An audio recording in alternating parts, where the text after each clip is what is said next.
Bismillahirrahmanirrahim. Assalamu alaikum students. How are you all? I hope all will be good. I am your physics instructor of Ashraf. बच्चे आज का जो हमारा lecture है वो है फर्स्ट ईयर के न्यू सिलेबस फिजिक्स का, जो कि थर्ड वाला लेक्चर है। उसको हम लोग डिस्कस करेंगे। इससे पहले जो दो लेक्चर हैं वो मैंने आप लोगों को यूट्यूब चैनल पर अपलोड करके दे दिए हुए हैं।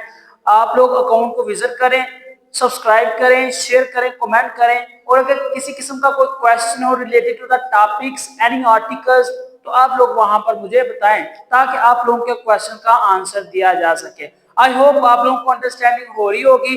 आज का जो लेक्चर है फर्स्ट ईयर का, जो न्यू बुक के अकॉर्डिंग है, वो है आप लोगों का एस्टिमेट द रीजनेबल मेजरमेंट्स। आप लोगों ने किसी भी मेजरमेंट में जो एस्टिमेशन है या अप्रोक्सीमेशन है, जो उसकी मुमकिन तौर पर वैल्यू बन सकती है, उसको किस तरह से डील करेंगे। आप वहां पर जो उसके इंपॉर्टेंट पॉइंट्स हैं उनको किस तरह से गेट करेंगे, खुद से पॉइंट कैसे बनाएंगे, किसी मुतलका वैल्यू को आप लोगों ने अगर चूज करना है तो उसको किस तरह से डील करेंगे, ये स्टेप्स आज हम लोग इस आर्टिकल में करेंगे। अभी तक आप लोगों ने हमारे चैनल को सब्सक्राइब नहीं किया तो लाजमी सब्सक्राइब करें, लाइक कमेंट शेयर लाजमी कीजिए ताकि इस चैनल पर जितनी भी एजुकेशनल वीडियोस हैं वो आप तक आसानी से पहुंचाई जा सके। Let's start. आज का टॉपिक हम लोग स्टार्ट करते हैं। आज का जो आप लोगों का टॉपिक है वो है making the reasonable estimate of the physical quantities. किसी भी फिजिकल मिकदार को आप लोगों ने क्या करना है, तभी मिकदार को उसकी एस्टिमेट, एवरेज या मुमकिन तौर पर जो वैल्यू हो सकती है उसको किस तरह से रिजॉल्व करना है। देखें, हमारे पास एक्यूरेटली कोई भी चीज मेजरेबल नहीं होती। जस्ट हम लोगों ने पहले उसका एस्टिमेट लगाना होता है। किसी भी चीज को हम लोग एक्यूरेटली नहीं जान सकते, एग्जैक्ट उसकी वैल्यू को अप्रोच नहीं कर सकते, चाहे वो मार्केटिंग में जा करें, चाहे वो किसी बिजनेस में कर रहे हैं, या फिर हम लोग किसी शॉप पे जाकर कर रहे हैं, उसकी प्राइस वगैरह को डिटेल कर रहे हैं या रिलेट कर रहे हैं। तो उस तरह से पहले हम लोग क्या करते हैं, उसकी एवरेज वैल्यू पूछते हैं। एवरेज वैल्यू के बाद उसका एस्टिमेट लगा के कि आप लोग इस वैल्यू को इस कदर या इस तरह से डील कर सकते हैं। उसका जो फिजिक्स के साथ रिलेशन है वो क्या है वो हम लोग देखते हैं। Estimate the means to get approximate value of the related contents, like in physics, rounding off the numbers, just like applying the scientific notation to get rid of the large values. आपको approximation के हवाले से कुछ examples यहाँ पर किए हैं। तो फर्ज करें आप लोग बड़ी वैल्यू को छोटा करना चाहते हैं, तो क्या करेंगे, साइंटिफिक मेथड अप्लाई करेंगे। साइंटिफिक मेथड अप्लाई करने से क्या होगा, जो बहुत बड़े नंबर्स हैं वो बहुत छोटे नंबर्स में आ जाएंगे। As you know, we can get the exponents in the form of the power। हम लोग उसको पावर की शक्ल में गेट कर लेंगे। मतलब वही होगा, जस्ट क्या होगा, लिखना आसान हो जाएगा, मोर कंप्राइसाइज हो जाएगा और इजीली उसको अंडरस्टैंड भी कर सकेंगे। ठीक है, ये है आप लोगों का साइंटिफिक नोटेशन। राउंड ऑफ का क्या है, राउंड ऑफ में आप लोग नंबर्स को देखते हैं, काफी बड़े नंबर्स हैं, ठीक है ना। फॉर एग्जांपल आपके पास राउंड ऑफ है, इसको राउंड ऑफ करना है 4.725। अगर तो हम लोगों ने रूल्स पढ़े हुए हैं तो हम लोग कह देंगे कि जब इसको राउंड ऑफ करेंगे वो आ जाएगा 4.72, ठीक है, या 73।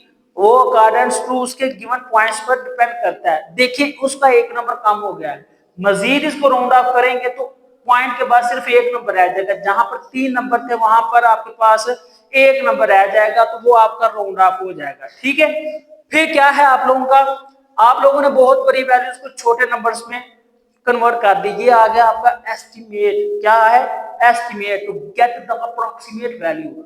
आप उसकी मुमकिन तौर पर छोटे से छोटी वैल्यू को बयान कर सकते हैं। This skill is important. ये जो स्किल है ये आपके लिए बहुत अहम है। क्यों, because in the real life we have to deal the things in the science, not exact value are the there. Estimate helps us to guess how small or large the things that could afford. बहुत बड़ी चीजों को, बहुत छोटी चीजों को किस तरह से मेजर कर सकते हैं, वहां पर वैल्यूज को गेट कर सकते हैं या नंबर्स को गेट कर सकते हैं, नंबर्स को ले सकते हैं, वो हमें एस्टिमेट चीज करने के बारे में बताती है। और इस स्किल का होना बहुत ही जरूरी है। रियल लाइफ में आप लोग किसी दाम या किसी क्वांटिटी की जो रिलेटेड वैल्यू है उसको डील कर रहे हैं, तो वहां पर उसको छोटा कैसे करना है, बड़ा कैसे करना है, या उसकी कितनी वैल्यू हो सकती है, सेंसेबल, ये अंडरस्टैंडिंग में आ जाता है। ठीक है ना, सबसे बड़ा फायदा इसका ये है इस स्किल का। दूसरे नंबर पर जो अभी बात हुई है कि फिजिक्स में जब हम लोग इन चीजों को या रियल लाइफ में या साइंस में क्या है, साइंस में हम लोग वैल्यूज को रेंज कर देते हैं। क्या करते हैं, उसको रेंज में ले आते हैं, कहते हैं इतनी रेंज में ये वैल्यूज हो सकती है। जब हमें एग्जैक्ट नंबर का ही नहीं है पता, एग्जैक्ट वैल्यू का ही नहीं है पता, तो हम लोग वहां पर उसकी रेंज दे देते हैं ताकि उस रेंज में जो नंबर हो वो आप लोगों को हासिल हो जाए। साइंटिस्ट भी इस स्किल को लेके आगे चलते हैं कि हम लोग किसी भी नंबर को अगर एग्जैक्टली नहीं ना जानते तो हम लोग उसकी दो नंबर्स के दरमियान रेंज देते हैं। फॉर एग्जांपल 2 से लेकर क्या कहेंगे, हम लोग कहेंगे कि अगर फॉर एग्जांपल हमारे पास कुछ वैल्यूज आ रही है तो वो 2 से लेकर 7 इनके दरमियान में कोई नंबर हो सकता है। जस्ट इमेजिन लाइक थिंग्स, इस तरह की चीजों को आप लोग इमेजिन करें और वहां पर एस्टिमेट लगाना शुरू करें।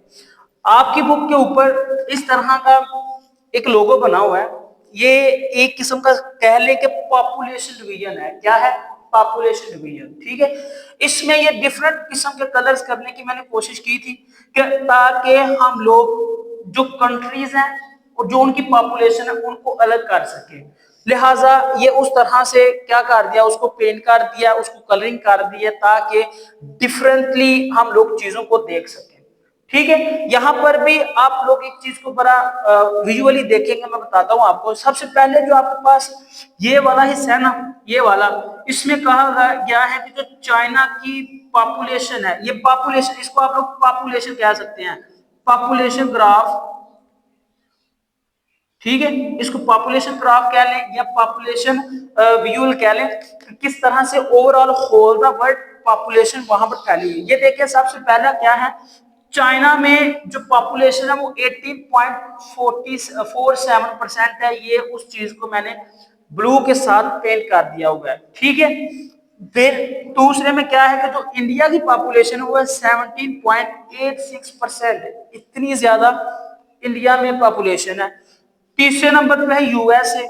यूएसए में जो पॉपुलेशन की क्वांटिटी है वो 4.34%। और ये चौथे वाले में देखिए इंडोनेशिया, INDO मैंने स्मॉल एब्रिविएशन में लिखा है इसको।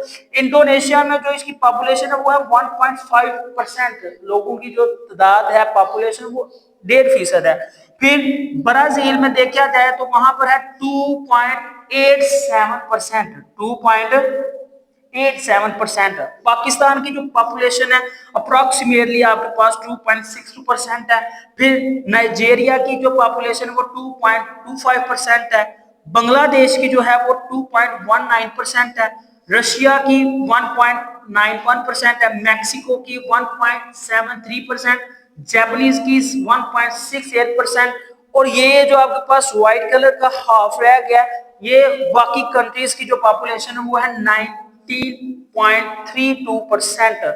असल में हम लोगों ने इसको जो परसेंटेज है उसमें डिवाइड कर दिया ताकि यहाँ पर उसकी अप्रोक्सीमेशन। अब देखें यहाँ पर जो इंटरेस्टिंग चीज है वो क्या है, सबसे ज्यादा तो जो पॉपुलेशन है वो है चाइना की, उससे कम इंडिया की, फिर आपके पास USA, Indonesia, Brazil, Pakistan, Nigeria, Bangladesh, Russia, Mexico, Japanese और दूसरे अदर क्वांटिटीज। इनके ये देखें, इनका वॉल्यूम, इनकी जो शेडेड एरिया है, ठीक है, डिफरेंट कलर्स के साथ करके दे दिया हुआ है। अब मजे की बात यह है कि हमें इनकी जो एग्जैक्ट पॉपुलेशन उसके बारे में इल्म नहीं है। इनमें से किसी भी मुल्क के हम लोग अप्रोक्सीमेटली कह सकते हैं कि हाँ इतनी वहां पर पॉपुलेशन है, तो उसी लिहाज से इनकी परसेंटेज को भी उस तरीके से यहाँ पर मैनिपुलेट कर दिया, उसको मैनेज कर दिया ताकि समझने में आसानी रहे। ठीक है, ये बहुत बड़ा टॉपिक था। ठीक है ना, इसके जो मेन थीम्स थे वो मैंने आप लोगों को यहाँ पर लिख के दे दी है ताकि आप लोगों को कंफ्यूजन भी ना हो और आप लोग गेट टू द पॉइंट वहां पर अपने पॉइंट्स नोट कर सके। This estimation shows us the size of the population without exact number. ये हमें इस चीज के बारे में बताया था, वही जो मैंने अभी भी बताई है कि किसी कंट्री में जो या फिर किसी कंट्री की जो पॉपुलेशन है उसके साइज के हिसाब से हमें नहीं है पता उसकी एग्जैक्ट वैल्यू क्या है, लेकिन इस चीज को मद्देनजर रखा जा रहा है कि वहां पर उसकी जो अप्रोक्सीमेटली परसेंटेज है वो कितनी हो सकती है। Emphasising the proportions rather than exact or precise size, उसका एक्चुअल यानी प्रिसाइज एक्यूरेटली नोन होने से पहले या फिर आप लोगों को वो नहीं है पता जो एक्यूरेटली वहां पर पॉपुलेशन है वो कितनी है, जस्ट ये थिंग्स आपको उसके बारे में काफी हद तक क्रीप क्रीप वैल्यू दे सकती है। अप्रोक्सीमेशन होता है एग्जैक्ट वैल्यू के क्रीप क्रीप वैल्यू देना। तो आप लोग इस काबिल हो जाएंगे कि किसी चीज के एस्टिमेट को किस तरह से फॉलो कर सकते हैं। आगे कुछ आप लोगों के स्टेप्स हैं, इन स्टेप्स में आप लोग सीखेंगे किस तरह से गिवन वैल्यू को आप लोग आसानी के साथ एस्टिमेट कर सकते हैं, उसको स्मॉल कर सकते हैं, लार्ज कर सकते हैं। It depends on you and your opinion points. आप लोग यहाँ पर ओपिनियन पॉइंट्स देखेंगे क्या हो सकते हैं। सबसे पहले जो चीज है, clearly identify what needs to be measurement और मेजर्ड। सबसे पहले जो आप लोगों ने चीज को क्लियर करना है, वो ये चीज क्लियर करनी है कि किस चीज को आप लोग मेजर करना चाह रहे हो और किस लिहाज से उसको डील करना चाह रहे हैं। फॉर एग्जांपल, आप लेंथ मेजर करना चाह रहे हैं तो क्या है, कौन सा कंपोनेंट होगा, मे बी मीटर रॉड हो सकता है, मे बी आपके पास वर्नियर कैलिपर की मदद से वो डन हो सकती है, या आपके पास क्या कह सकते हैं एंची टेप के साथ। मतलब मुख्तलिफ किस्म के ऑपरेटर्स हैं जिनको इस्तेमाल करके हम लोग लेंथ मेजर कर सकते हैं। मे भी किसी चीज का वॉल्यूम है वो हम लोग फाइंड करना है। जस्ट आप लोगों ने पहले इस चीज को ख्याल में रख के क्लियर कर लेना, आप लोग जानना क्या चाहते हैं, what do you know about the related things है। ठीक है, आप लोग मुतलका चीज के बारे में क्या जानना चाह रहे हैं, सबसे पहले इस चीज का क्लियर होना लाजमी है। दूसरे नंबर पे जो है, use familiar and appropriate reference points. ठीक है, आप लोगों ने मुतलका चीज के जो फेमिलियर यानी ज्यादा इस्तेमाल होने वाले और सबसे अप्रोप्रिएट मुख्तसर जो रेफरेंस पॉइंट्स हैं, जो उनके बुनियादी पॉइंट्स हैं, नंबर्स हैं, उनको यूज करना है ताकि आप लोगों की जो अप्रोक्सीमेशन है वो स्मॉल हो सके and you can get rid of any other large values. आप लोग बड़ी सी बड़ी वैल्यू को छोटा करके देख सके। Break the complex measurements. तीसरे पॉइंट में कह रहा है, अगर तो आपके पास मेजरमेंट जो आप लोग डन कर रहे हैं काफी बड़ी है, काफी काफी पेचीदा भी है, तो आप लोग क्या करेंगे, उसको आसान आसान स्टेप्स में डिवाइड कर दें ताकि आप लोगों को मेजरमेंट में कोई गलती ना हो। Break the complex measurements. पेचीदा मेजरमेंट्स फरमाइशों को आप लोग तोड़ दें इनटू स्मॉल मेजरमेंट्स, छोटी छोटी मेजरमेंट्स में, ताकि क्या होगा, meaning components to make it more accurate and perfect, ताकि जो उसके कंपोनेंट्स है वो इसको मजीद बेहतर और समझने में आसानी पैदा करने वाले बना सके। 4 नंबर पर जो आप लोगों का कंसेप्ट है वो क्या कहता है, वो कहता है keep your calculation simple and focusing. आपने जो भी कैलकुलेशन करनी है वो कोशिश करनी है वो सिंपल और सादा हो और उसको ज्यादा अट्रैक्टिव हो ताकि उसको ज्यादा से ज्यादा फॉलो किया जा सके। आप लोगों का जो स्टेप नंबर 5 है उसमें क्या करना है, integrate relevant physics principles.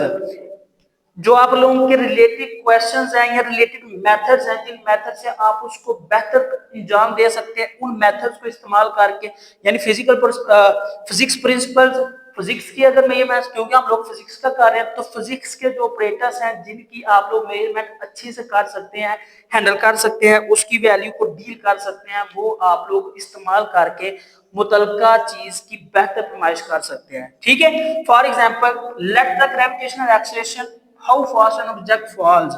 For example, फर्ज करें आप लोगों ने ग्रेविटेशनल एक्सेलरेशन की वैल्यू को लेट किया हुआ है।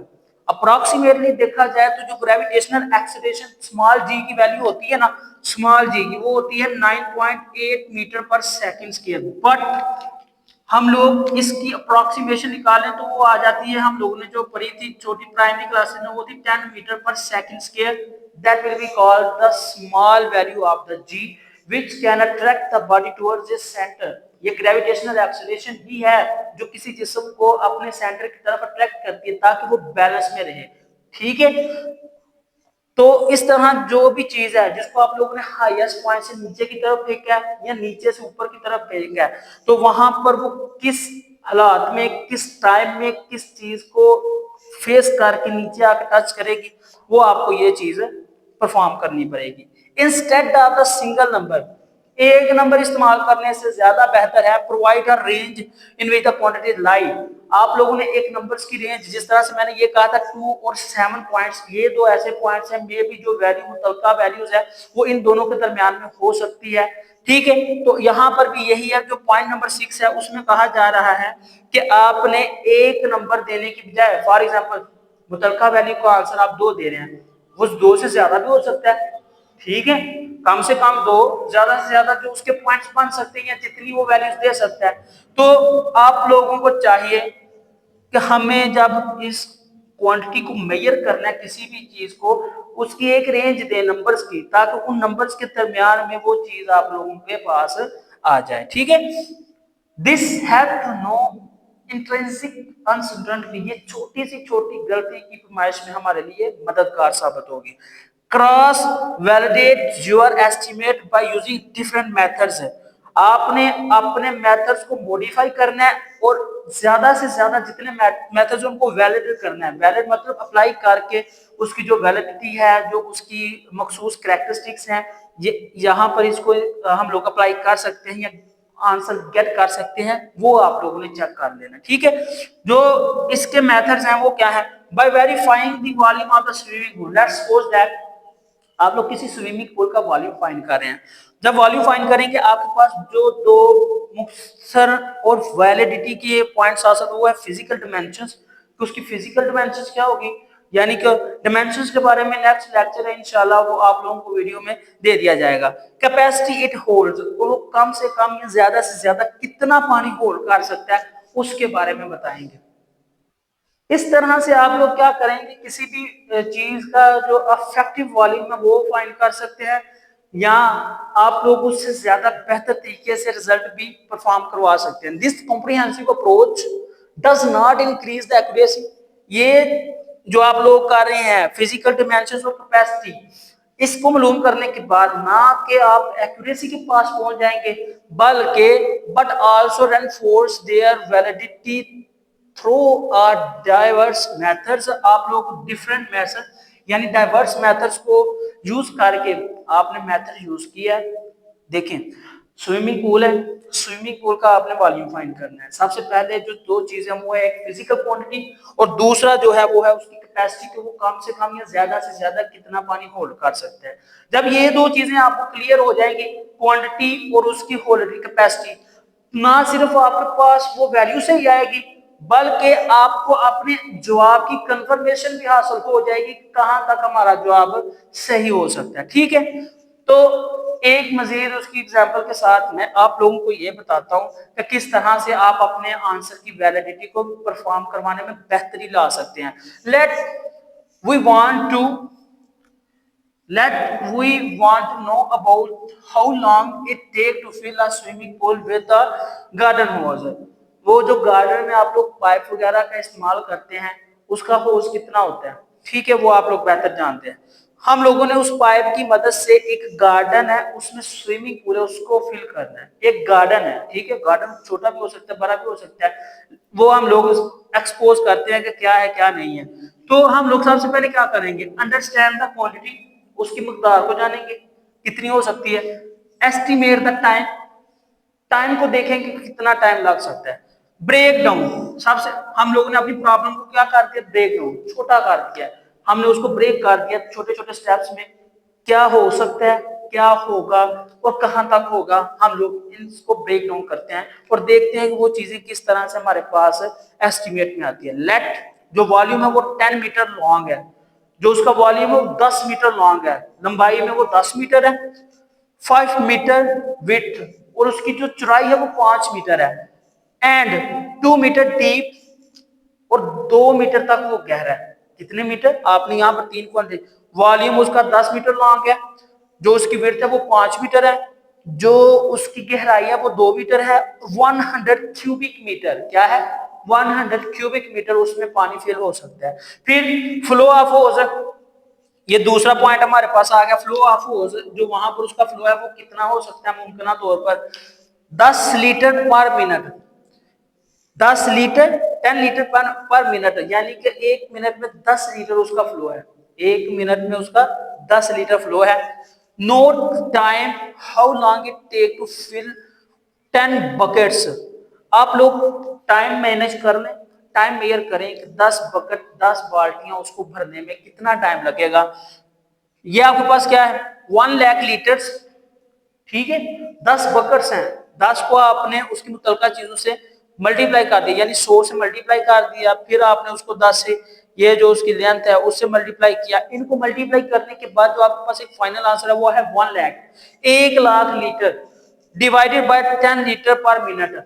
जो आपको ने लीस्ट काउंट के बारे में पढ़ा था, तो जो सबसे बड़ी वैल्यू कम से कम जो वैल्यू है उससे डिवीजन और ज्यादा से ज्यादा जो वैल्यू हासिल कर सकते हैं उसको हम लोगों ने उसके ऊपर डिवाइड कर देना है। जब हम लोग 1 लाख को 10 के ऊपर डिवाइड करेंगे तो ये आपके पास 10,000 मिनट, कितना आ जाएगा, 10,000 मिनट आ जाएगा। 10,000 मिनट एक दिन में जो आपके पास कितने घंटे होते हैं, 24 घंटे होते हैं। कितने घंटे होते हैं, 24 घंटे।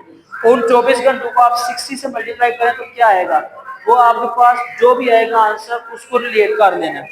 जब हम लोगों ने ये चीज डिफाइन 1 लाख लीटर को डिवाइड किया 10 से उसके छोटे नंबर पर, और आपके पास जो आंसर आया वो क्या आ गया, वो यहाँ तो आप लोगों के पास ये मिनट है, इतने मिनट लगेंगे उस छोटे से होल से 10 मीटर लॉन्ग 5 मीटर वाइड, यानी कि उसकी जो चौड़ाई वाला, और फिर कितने मीटर, 2 मीटर डीप गहराई वाला, जिसमें 100 क्यूबिक मीटर आपने पानी भरना है, उसको भरने के लिए आपके पास कम से कम 10,000 मिनट या 6.94 डेज, यानी इतने दिन लग सकते हैं। तो ये आपके पास क्या है, एक एस्टिमेट वैल्यू है, अप्रोक्सीमेट वैल्यूज है, अप्रोक्सीमेट डेज है। इतने दिनों में हमारे पास मुतलका जो वॉल्यूम वाला होल है या मुतलका जो आपके पास स्विमिंग पूल है वो फिल हो जाएगा। आई होप आप लोगों को अंडरस्टैंडिंग होगी किस तरह से हम लोगों ने अपने आंसर को एस्टिमेट करना है, अपने आंसर के एस्टिमेशन में कौन से स्टेप्स चूज करने हैं, कौन सा प्रोसीजर लेना है, कौन से आर्टिकल्स और कौन से वहां पर इंस्ट्रूमेंट्स का इस्तेमाल करना है। अगर किसी भी चीज की समझ ना आई हो तो बच्चे आप लोगों ने कमेंट बॉक्स में लाजमी कमेंट करना है, ताकि आप लोगों के क्वेश्चन का आंसर दिया जा सके। इंशाअल्लाह हम लोग नेक्स्ट लेक्चर में देखेंगे इसका लास्ट वाला टॉपिक, हम लोग नंबर्स की डिमेंशंस को किस तरह से फाइंड कर सकते हैं। मेरे साथ जुड़े रहिएगा ताकि आप लोगों के जितने भी साइंटिफिकली और जितने भी आपके पास मैथमेटिकली क्वेश्चंस हैं या उनके जो आंसर्स हैं वो किस तरह से सॉल्व होंगे। अभी तक आप लोगों ने हमारे चैनल को सब्सक्राइब नहीं किया तो इसको लाजमी सब्सक्राइब करें, लाइक कमेंट और शेयर करना मत भूलिएगा, ताकि इस चैनल पर जितनी भी इंफॉर्मेटिव वीडियोस हैं वो आप तक पहले पहुंचाई जा सके। तब तक के लिए मुझे दें इजाजत, अल्लाह हाफिज।